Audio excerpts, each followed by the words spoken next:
Hello listeners, this talk is about 21st century geopolitical predictions and specifically Europe. I may end up dealing with other countries or regions in the future, but I may not. Nevertheless, this one is about Europe. So let's get into it. I think that as things are going now, if present trends continue, we're going to see some increasing economic and ethno-religious tensions within Europe, especially regarding illegal immigration. I think things are increasingly coming to a head, and I know people always say that, or they've been saying that for a while, saying, well, this event has to be the thing that triggers it all. This event has to be the straw that breaks the camel's back. And of course, we're always surprised when it's not, when everything limps on for another little while before another event, and then it limps on again, and so on. But I get the feeling now that there's something that's quite palpable. You can feel it in the air now. That people are becoming more red-pilled about this. People are becoming sick of it, and there's a growing awareness that there's a problem, something needs to change. You can see it online. If you go to any news article that allows comments, any news article now that's on any of these sort of events, and look at the comments are very different to how they were even just a couple of years ago, let alone 10 years ago. There's a massive amount of sort of red pill knowledge being espoused there, a lot of controversial opinions and so on, very politically incorrect opinions being voiced these days. And, in some cases they just shut down the comments, but to the extent that they don't, these people are just increasingly flooding the comments, and of course they're red-pilling other people. It's snowballing, I believe. And people can just see it on a daily basis. They can see it with their eyes. They can see that there have been how many terrorist attacks this year, just in Europe. Pretty much one a month. It's just in their faces all the time. They can see it when they step outside their doors. It's always there. And I think that things are coming to a head. I think quite possibly within the next 5 years. I think a watershed moment will be the 2017 elections in France. Although I think events that have happened very recently with Greece may even push things over the edge before then. The situation in Greece has proven to be quite farcical. Basically, I don't believe in democracy as a system of government. I think it's completely flawed. But nevertheless, the Greeks have basically just seen that democracy is completely irrelevant. What they think, and of course I've spoken before about Greece on someone else's channel, Millennial Woes channel, in a couple of talks. I think maybe hasn't uploaded all of them yet, but I've certainly spoken about how I think Greece's sort of socialist economic values are unsustainable. But nevertheless, the Greeks recently voted against certain austerity plans and so on that were being imposed upon them by Germany, essentially, through the Troika, the so-called Troika. And they just had it thrown back in their faces. Basically, it didn't matter. The Troika turned around and said, we don't care. And their own politicians have caved. And there's going to be some real cognitive dissonance in Greece, I'm sure. And I think that could be a real crisis point for them. But certainly, if it's not them, it's going to be someone else. As I said, I think the national elections, the presidential elections in France in around 2 years' time will also be very interesting. And I think that one or two Western European governments, I should say, may very well go hard right within the next few years. There are some governments that are a little bit right. And, if you read the sort of mainstream media, or if, anything on the left, they'll talk about these terrible right-wing governments, far-right governments. I mean, they're not even remotely far-right, really. If the left is worried about those, they ain't seen nothing yet, because what's coming is going to make those look like, centre-left governments, essentially. And I think that there will be one or two really, truly right-wing governments that will emerge in Europe. It might be Greece, it might be France. It could be anywhere, actually. That's the thing. It could be anywhere. There are so many social tensions in Europe now, and so many economic tensions. I tend to think that the places where they have both social tensions and economic tensions will be the places that break. So Greece, I think, is probably the most likely candidate. But I think there might even be something out of left field. Countries like Spain and Italy are very left-wing in many ways, but if those left-wing governments are seen to be completely useless, as they have been in Greece, and they betray the people, and they can't resolve their crises, people may turn to something else. They may turn back to the centre, but I think they may turn to the far right. It's hard to say. Maybe it's very unlikely, but these countries are grossly dysfunctional in terms of their economic situation. They're in real problems. They have real problems. And they're also at the front line of immigration. The Mediterranean is basically, they're helping these people across. It's not even a natural border anymore. They're actually helping these people across now. And the places they first arrive are in southern Europe. I know a lot of them then go on to other places, more prosperous countries in the north of Europe. But in the meantime, those countries actually have to deal with them, at least for a time. And they're causing real problems in those countries. Those countries in southern Europe that have economic crises can barely look after their own people. And all of these refugees, all of these illegal immigrants are putting an enormous strain upon those countries in terms of dealing with them, housing them, having people to look after them, to stop them from drowning and all of this sort of stuff. There are all sorts of stresses upon the economies of those southern European countries, and they can ill afford to deal with that when they can't even solve their own issues. And I think that if the economic hardships continue or even get worse, I think they'll get worse in many cases, in southern Europe, at some point they're going to say, hey, why are we helping these other guys? We can't even help ourselves. And I think that we may very well see hard right governments come into power, especially if the hard left are seen to fail, and the centrists have had their go also, and they have failed. Golden Dawn in Greece may have a real opening here.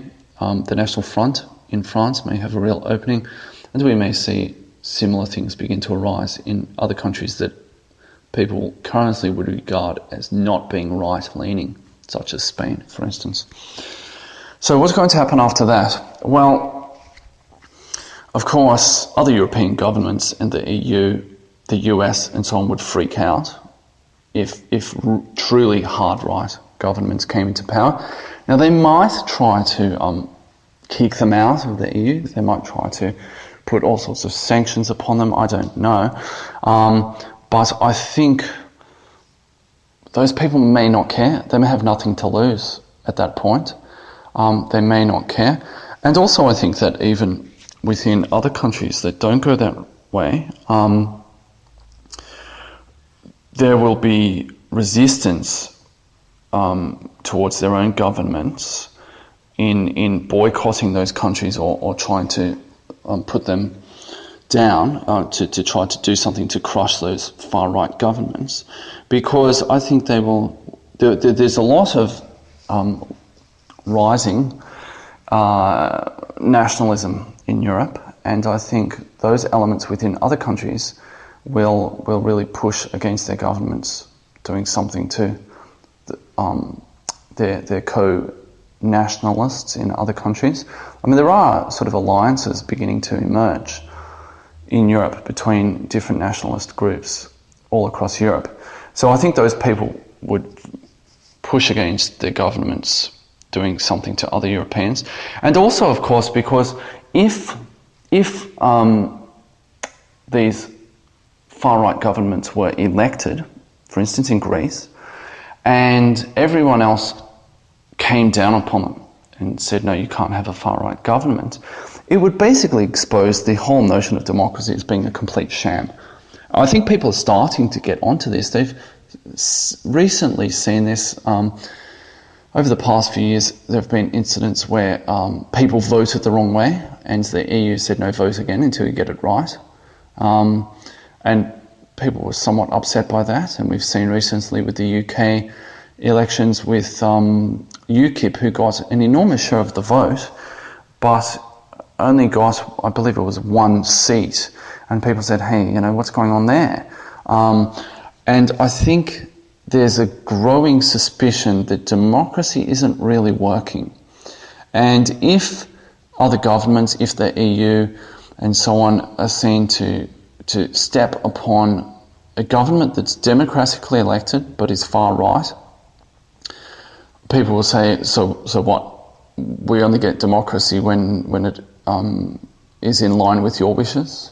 So that's not really democracy, is it?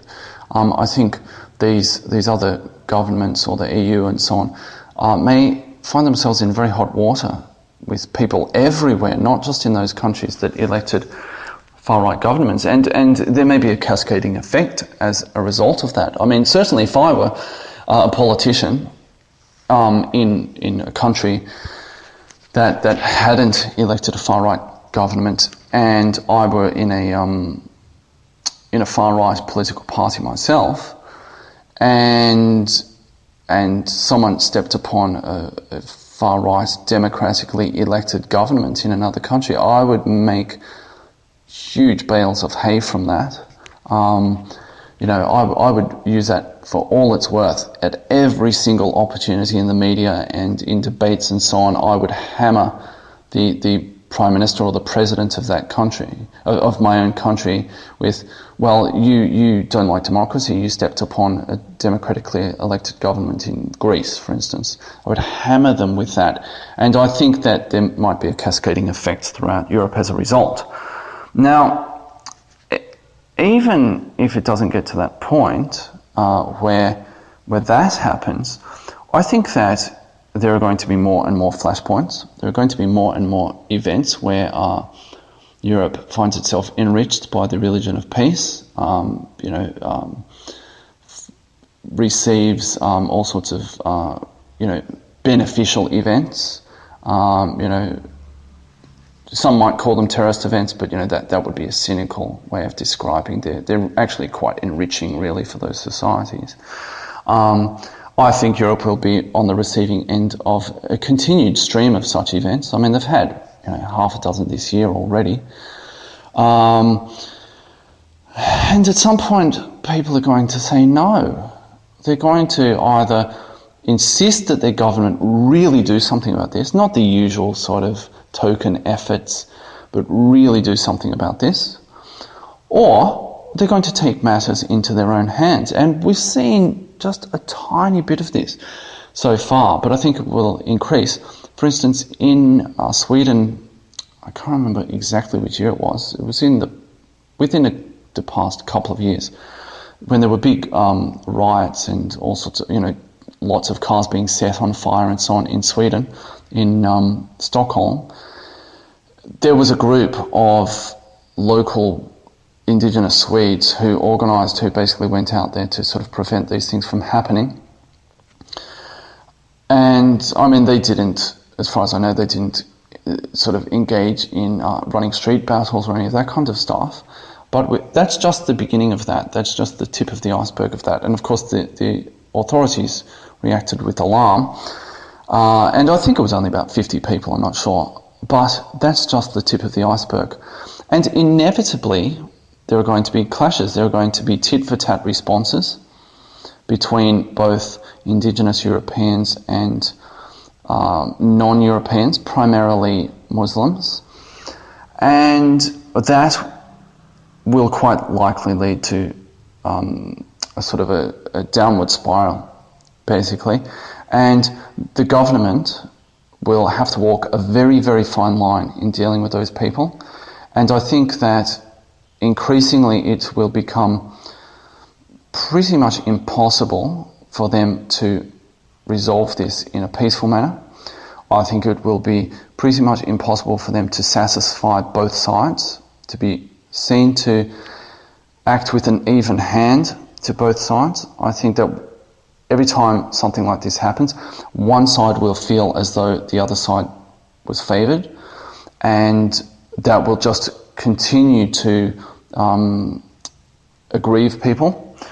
And I think that eventually the government will not be able to walk that line at all. And then it will just completely lose control. We saw that in the 1930s in Europe. We saw, for instance, in Germany, that the government basically completely lost control to the point where communists and Nazis were engaged in running street battles, and one of those groups was going to emerge victorious, and then one of those groups was going to destroy the existing liberal order within that country. Germany was either going to become a Nazi country or it was going to become a communist country. It wasn't going to remain as it was. And I think that's where we're heading, that the sort of liberal middle will disappear, essentially. It will lose legitimacy. So what will then happen, I believe, is that there will be a sort of pan-European civil war, because it won't be contained to one town. It will spread to other towns within that particular nation, and then it will spread to other nations. It will be on, and people in other places will notice it, and then they will react, and they'll take that as their cue that it's beginning. Let's go, it's time, and it will spread. And then I think there will be a pan-European or pan-Western European civil war. Now, from that point, I think things will get really interesting, because I think some people are sort of under the assumption that maybe there'll be some sort of jihadis who will all head upon particular flashpoints, but that will sort of be the extent of it. I actually think that there will be a massive amount of support from Eastern Europe, from North America, from Australia, New Zealand, South Africa, not official support, but from people in those countries. And there are a number of points supporting this. Back in the 90s, when Yugoslavia was falling apart, it was splitting into different countries, and there were ethnic tensions and all sorts of stuff in Yugoslavia. It was essentially a number of civil wars. I remember at the time people from Australia whose parents were Serbian or Croatian or whatever, leaving Australia and going over there. These were people who had been born in Australia, they'd been raised in Australia. They went and fought in whichever part of Yugoslavia their parents were from, with whomever they identified. They went over there and fought.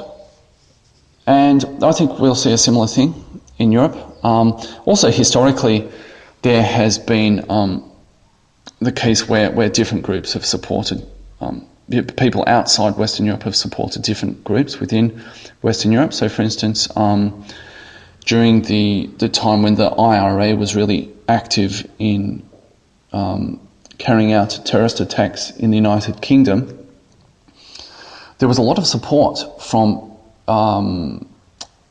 Irish in America, particularly around Boston and that region. There was a lot of support, certainly materially. They raised a lot of funds and funded the IRA, basically.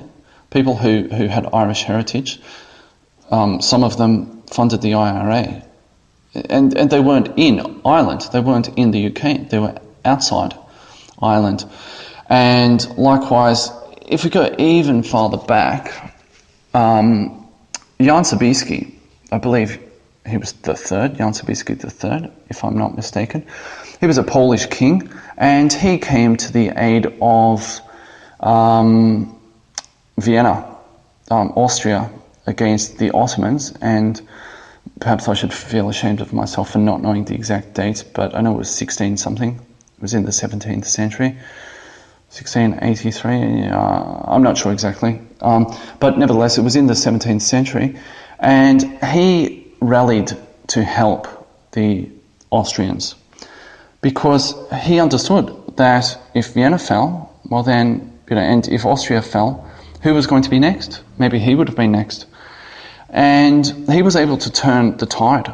That was the high water mark of the Ottoman Empire. After that, it was all downhill. And we can look at things like the Battle of Lepanto as well. So, when Europeans have organised themselves, when they've stopped squabbling amongst themselves and rallied to each other's help, they've been able to turn these things back. And I think that will happen again. I think there will be massive numbers of people from European countries that have not been affected directly, where these tensions have not overflowed into their countries, particularly in Eastern Europe, even as far away as Russia. I think there'll be lots of people, Poles, Hungarians, because a lot of these people are very aware of their history, and they're very aware of the fact that they had to deal with this in their past. So, for instance, Poles, they're very aware. If you meet a Pole, within the first 5 minutes, they'll tell you about Jan Sobieski. I remember when I went to Poland, I didn't know who Jan Sobieski was. Well, I found out pretty quickly who he was. Literally every conversation, he was brought up in every conversation. Hungarians and Serbs and the Balkans were ruled over by Muslims for considerable periods of time. I believe in Hungary's case it was 150 years, and in other countries it was for multiple centuries. Those people remember their history or histories, and they will be very aware of what could happen, and so they will go there. A lot of those people are very. They don't have the same politically correct attitudes towards immigrants and Islam specifically as many Western Europeans currently do, though that will change, I believe, also. And there will also be support from the US. As I mentioned earlier, there were Americans who supported their Irish homeland as they saw it.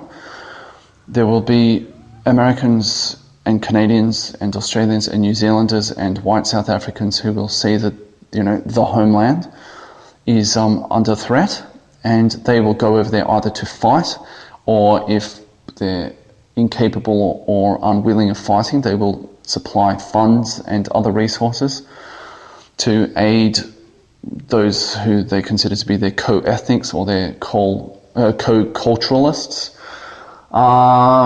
So I think there'll be a lot of people who will go there, as well as there being all these jihadis who will flow in from other parts of the Muslim world.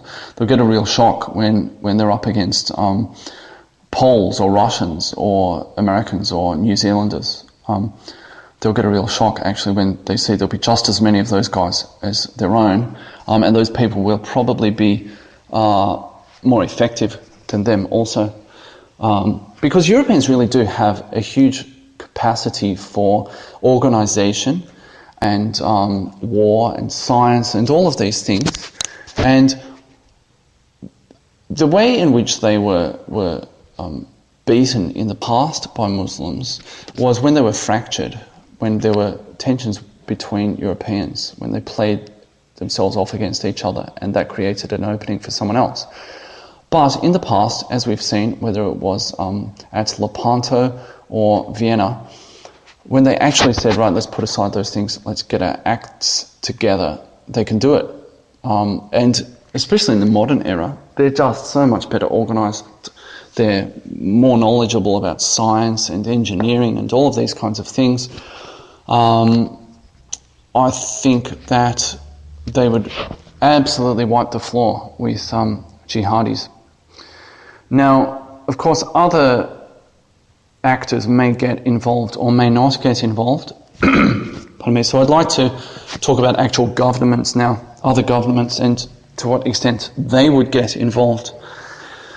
Well, actually, I should talk about European governments first. European governments may react with extreme alarm about this, but as I said, I think they will lose the narrative. And I think at some point, probably the military in many Western European governments would say, if you're going to side with these outsiders, and by outsiders I mean non-ethnic Europeans, if you're going to side with these outsiders, then we're not going to support you. We're not going to shoot people who look like us, people who share our values, our culture, and they would very quickly overthrow governments, Western European governments, who were not seen to being supportive of their own people. Other governments may also become involved to one extent or another. I think the US government would probably want to be involved, either in playing the two sides off against each other or sort of settling things down, for a number of reasons. Firstly, because there are a lot of these sort of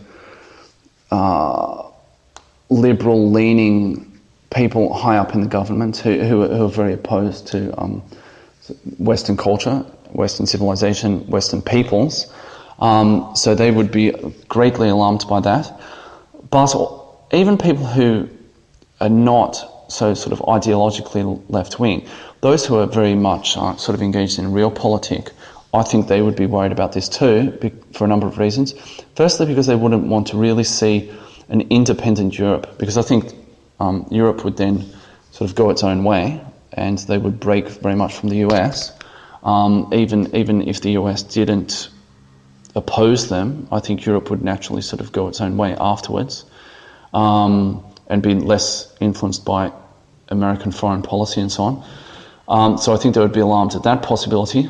I think they would be alarmed at the possibility of contagion in some sort of world war. And I think also they would be alarmed at the possibility that might inspire something within their own country, sort of an awakening, race consciousness or cultural consciousness or something, and that might lead to something within the US. So I think they would be highly opposed to it, and I think they would want to put any of this down as quickly as they could. That said, I don't think they would have the support of their populace for a number of reasons. I think that people are very war-weary in the US, especially because of the economic costs. They don't want to bear the economic costs of a big war, essentially. They've had some minor wars recently, and they're very opposed to that for economic reasons. But I think also they wouldn't want to become involved in this for other reasons. White liberals would probably react with great alarm at this, but of course they wouldn't be the ones doing the fighting, though they might still want the US to get involved in the fighting. But I think other groups would be highly opposed, and ironically there might be some sort of coalition between sort of right-wing white people in the US and non-white people. It might be a kind of an unholy alliance in preventing going to war, and there might be a lot of lobbying behind the scenes, of course, as well. But basically, I can't imagine that right-wing white people would want to see their government going in and shooting white people in Europe to save non-white people. I just can't see that happening. I think a lot of people would wake up very quickly about their own situation, and they think, well, hang on, if they're willing to go and do that there, what happens if something happens here, right? But also I think, ironically, as the Hispanic populace grows in the US, those people won't want to see their government go and fight over in Europe, because they'll say, whose interests would that serve? It wouldn't serve our interests. You know, we have no affinity for Muslims, and we don't like those white people either. Why would we want to go over there and spend our money and our blood to sort out that problem? So ironically, the changing demographics in the US might actually prevent the US from going and fighting in Europe. And as I said, there could be some weird, unholy alliance between right-wing white people and non-white people against white liberals in that. It would be quite interesting to see. Who knows, maybe it wouldn't turn out that way, but I could envisage that happening. So I think, generally speaking, the US actually wouldn't get involved, not directly. It might do something behind the scenes, and it would probably try to support indigenous governments in Europe who were trying to cling to the centre. I don't know. I'm not quite cynical enough to believe that they would actually support jihadis in Europe, though who knows, they've done it elsewhere. And I really don't think they would support right-wing governments. As I said, I think they'd see those as a big threat to themselves and causing some sort of awakening within the US. So I don't think they'd do that. I think they would try to give some sort of behind-the-scenes support to the supposed centre, but I think that would be a losing proposition. Now, of course, other countries would get involved, probably not directly. I think everyone would be doing everything behind the scenes. I don't think there'd be direct action, simply because everyone would be too concerned that it could spiral into World War III. It could be a kind of a repeat of World War I in that regard. So I think everyone would be treading very carefully, though who knows? I mean, people didn't think World War I was going to happen, right? So who knows? But nevertheless, I think Russia would definitely help European nationalists, partly out of a sense of being co-ethnics, but more because they dislike Muslims and they have their own issues with Islam in Russia, so they wouldn't want to see Islam really get a big foothold in Europe, because they would see that would come back on them at some point in the future. But probably mostly so they could sort of rub it in the faces of the EU, the US, and so on, because they've seen the various Western entities try to interfere in their own country and countries that they consider to be within their sphere of influence. There's always something going on. There are all these NGOs who are trying to do stuff in Russia, and obviously the situation in Ukraine, and all of the former Soviet or former Russian countries. Wherever possible, the West gets involved and tries to undermine Russia's influence there. So I think Russia would act with quite glee in being able to sort of get one back on the US or get one back on the EU or various other Western institutions. Now, as I said, I don't think they would do that openly, because they would be concerned about the risk of World War III. And I think China would probably get in their ear and also say, don't do it openly. But I think there'd be a lot of stuff behind the scenes. So that's Russia. I think, of course, the Middle East would get involved, and I think they'd have to tread very carefully in case there were geopolitical backlash against them for doing that. I think there'd be a lot of stuff behind the scenes again, a lot of support, both the populist people going over there to fight, but also supplying money and armaments and so on to jihadis in Europe. I think the Middle East would do that. But as I said, they'd have to be very careful about tipping their hand, because of the geopolitical backlash. Other countries might tell them to really stop that, or they might even incur the real wrath of Europeans in the future if they did that. Now, other big players, for instance, China or India, any country that wasn't Muslim, that was a significant country in the world. So we're pretty much looking at, say, China, India, Japan, Brazil, some others, maybe South Africa, I don't know. But, countries other than, say, Pakistan or Indonesia, which are pretty big, and Iran and so on, that are big Muslim countries. Other than those kinds of countries, I think everyone else would pretty much stay out of it. as long as it were contained within Europe, they would stay out of it, and they would probably also get together with the US, and they'd say, look, and the US and Russia, and say, look, everyone needs to just leave this alone, let them sort it out. I don't think they would want to get involved unless it became World War III.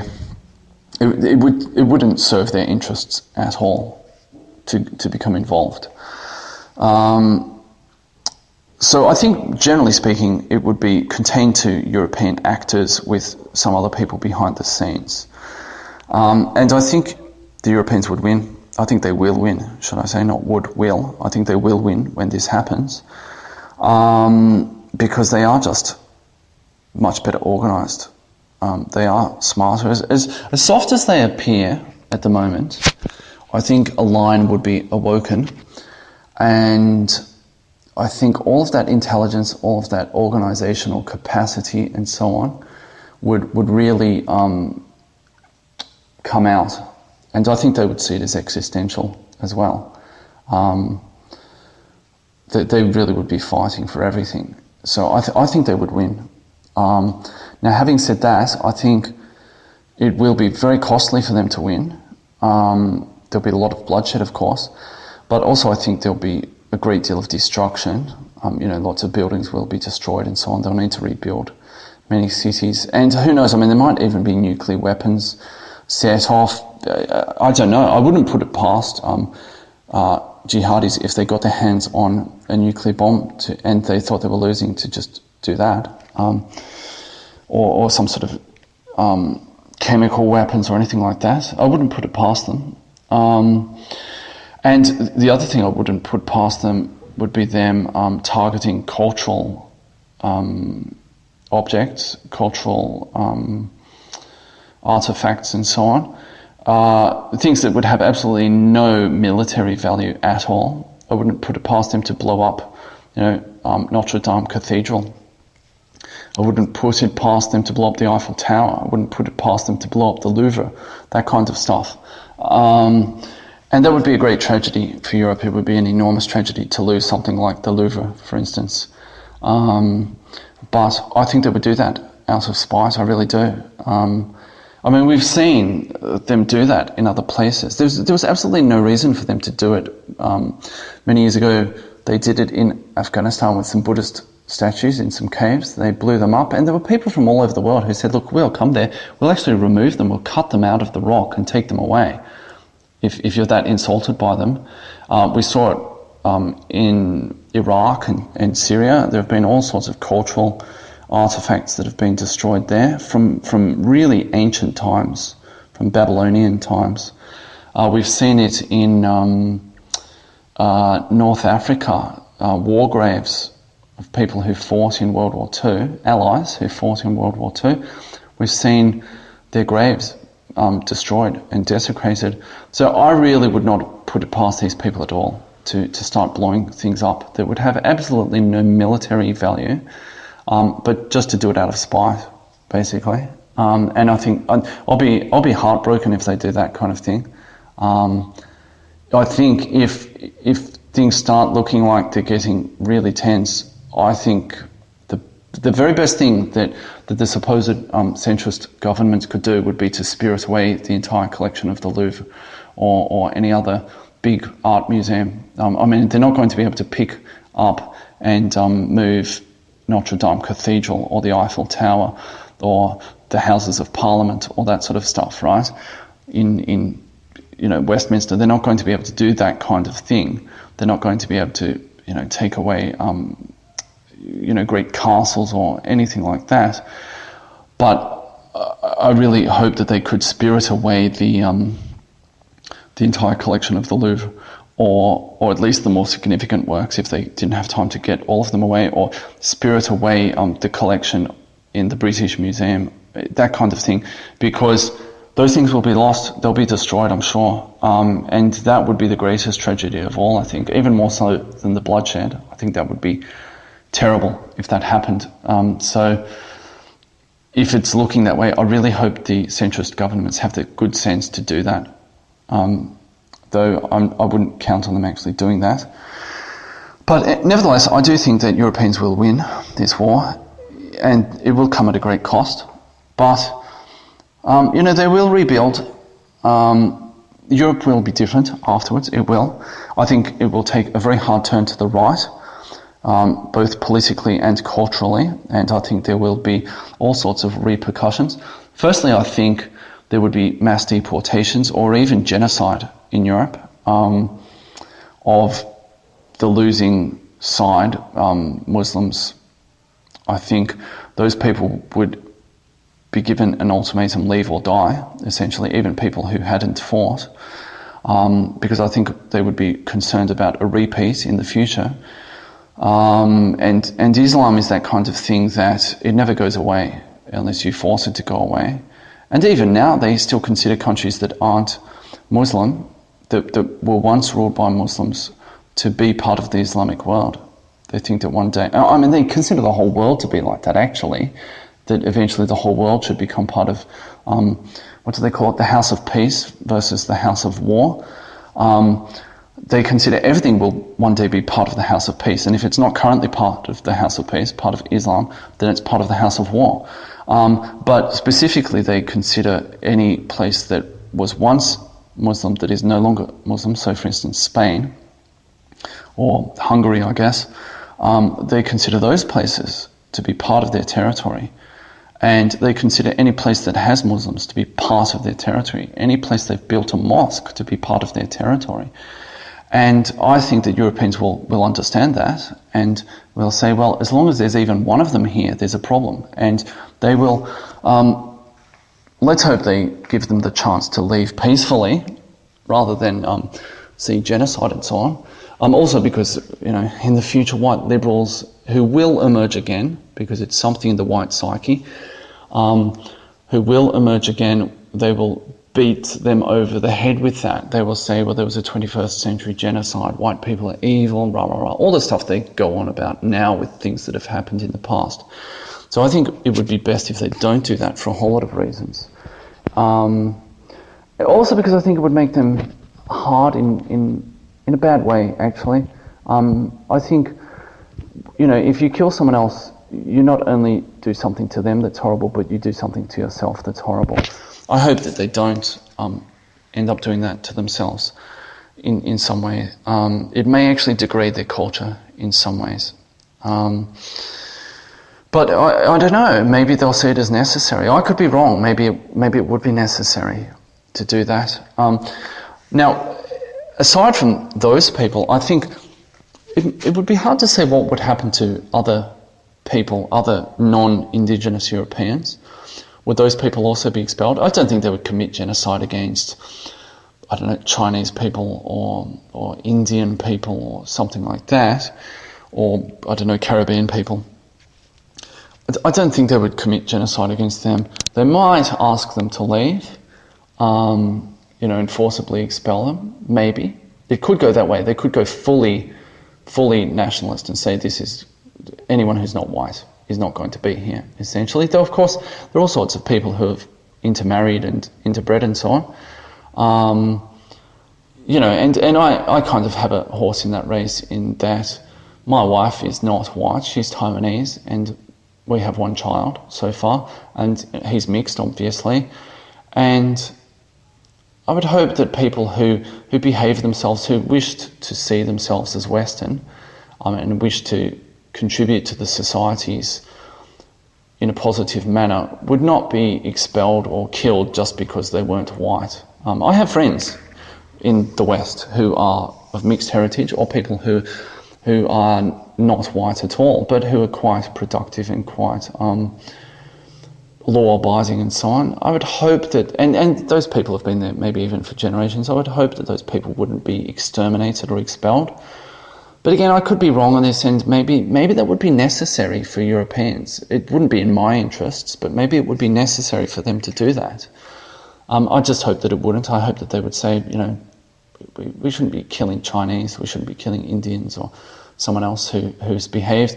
And maybe many of those people would even help the white people. They would be on their side because they would realise that they couldn't be neutral, and that if white people didn't win, then Europe would actually become a horrible place.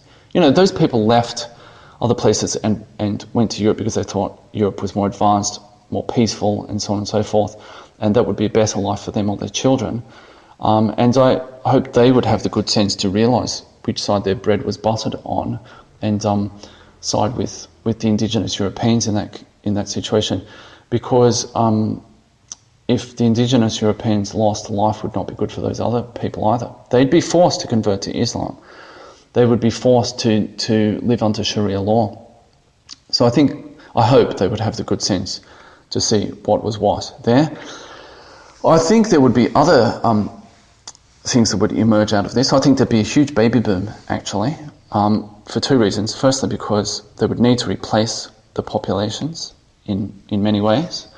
And also because I think there would be a swing to the right and traditional values would take over. I think there would be a baby boom in Europe as a result. I think Europe would rebuild in terms of its people. As I mentioned earlier, though, I think there would be a great loss, a terrible loss of culture and cultural artefacts in Europe. Now, I think there would be other repercussions for white people, for indigenous Europeans. I think there would be purges of people who were seen to aid and abet Muslims in Europe.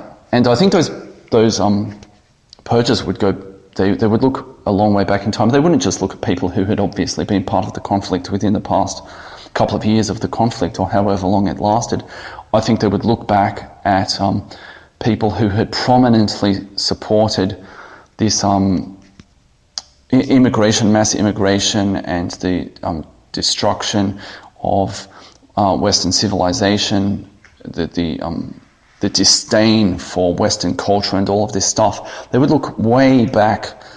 Anyone who had been part of that in the current decade that we have, the teens, I guess you'd call them, or pardon me, that decade that no one really has a very good name for, the noughties, the 90s, and even before. I think they would look back and they would say anyone who was part of the problem, there are going to be repercussions for those people. And I think, obviously celebrities and so on, or, prominent politicians and bureaucrats and journalists and so on would very much feel the wrath of people. But there might even be lists of people who might think they had sort of slipped under the radar, so to speak. And those people might get a knock on their door as well. I think that the hard turn to the right would involve those kinds of purges. And then, of course, even aside from that, Europe would have to do a lot of rebuilding, and economics would be an issue. As part of that, I think, and also Europeans are, to a large extent, very socialistic in their thinking, so I think they wouldn't go full libertarian, maybe the UK would, but I think they would still retain quite a social welfare state. It might be somewhat reduced in scope because they would realise it would be unsustainable, and they would need to divert money into rebuilding buildings and other infrastructure. But I think they would still retain a fairly left-wing state in terms of economics, though not in terms of culture and social issues, obviously. And I think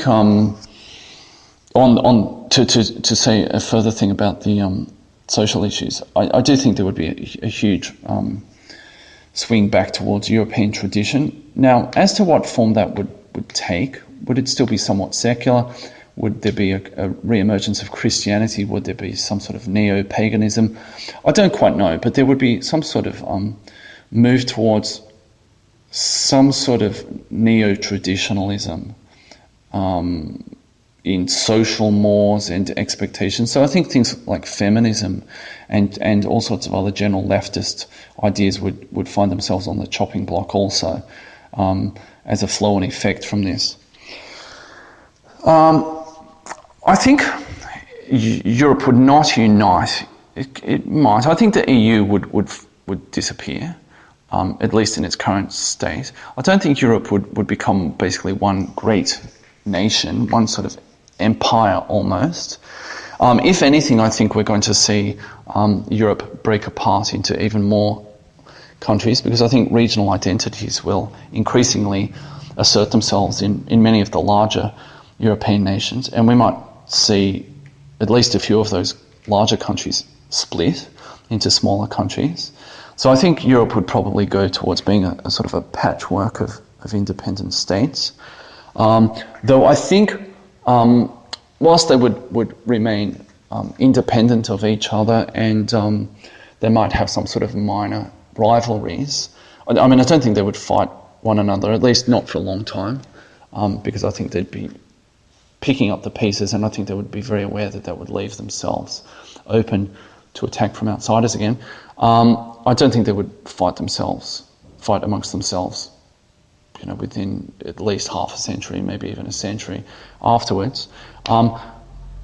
But I do think that they would be sort of divided internally but united externally. So they would be aware that Africa and the Middle East would be very large potential problems for them, especially Africa, because if the projections in terms of population growth are to be believed, Africa's going to have an absolutely enormous population, and they probably won't be able to sustain that. There'll probably be periodic outflows of people from Africa, periodic immigration and refugees and so on. I think Europeans would be very aware of that, and I think they would take a united position on that in preventing people from outside coming into Europe again. And, they might assimilate some groups of people who were still there, Chinese or Indians or Caribbean people, whatever.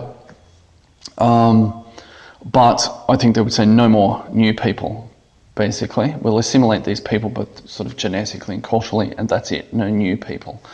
So I think they would be united against that, and they would be united against the possibility of a future war with the Islamic world.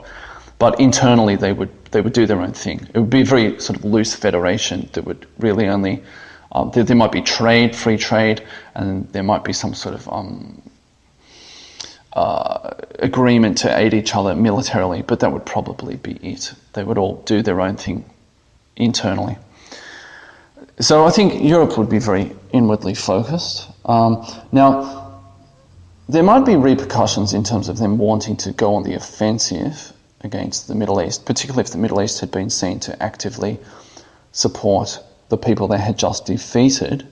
And of course, because if there were refugees who had fled or been forced to flee Europe after losing the civil war, they would very likely end up in the Middle East. I don't know.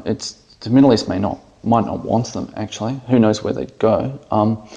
I mean, they might even go to other Western countries, which would be terrible. I mean, other Western countries would be stupid to do that, because they would just be importing a civil war in their own countries. I don't think they'd be that dumb. Who knows, though? You can never put it past white liberals and politicians to do dumb things or malicious things. But nevertheless, if those people did end up back in the Middle East, they would be very hostile to Europe, of course.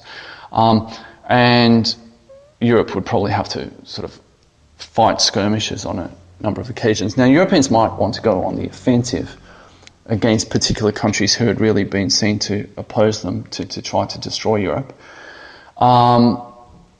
But there may be a bit of that, but I tend to think that other big players in the world, whether it's the US or China, Russia, and so on, I think they would be opposed to that, because they would worry that that could have all sorts of repercussions for world trade. It could lead to World War III, or even that Europe might become a new imperial power in so doing. And I think they would be happy to see Europe kind of very parochial, very inwardly focused, willing to defend itself to some extent, but out of world affairs, because that would be one fewer player on the world scene. So, whatever the reasons, be they disrupting economic trade and oil in particular, or potentially causing World War III, or just becoming an awakened imperial force, I think other players would might entertain a little bit of revenge from Europe on the Middle East, but they would probably say, no, stay out of it. I think those other major countries would probably get together and tell Europe to stay out of the Middle East. I could be wrong, who knows? The other major players might not be united, and there might end up being World War III, who knows? But nevertheless, I think ultimately, by the end of this century, I predict that Europe will be quite inwardly focused. It will have solved its current issues, though not without considerable cost, but I think it will basically be a minor player on the world stage, though it will be a very, it will re-emerge as a developed region. You know, they will rebuild. The people are smart there. They're capable. They will rebuild, and they will have very, they'll probably become like a giant Switzerland, I guess, in that regard. So that's my prediction for Europe in the 21st century. As I mentioned, I may make other predictions for you, but at this stage only one. So I hope you found this thought-provoking. Let me know what you think about this. Please refrain from saying something like kill them, right? Don't say that kind of thing. Keep it nice, if only for your own sake, so you don't get banned or reported to the thought police or something. So thanks for listening.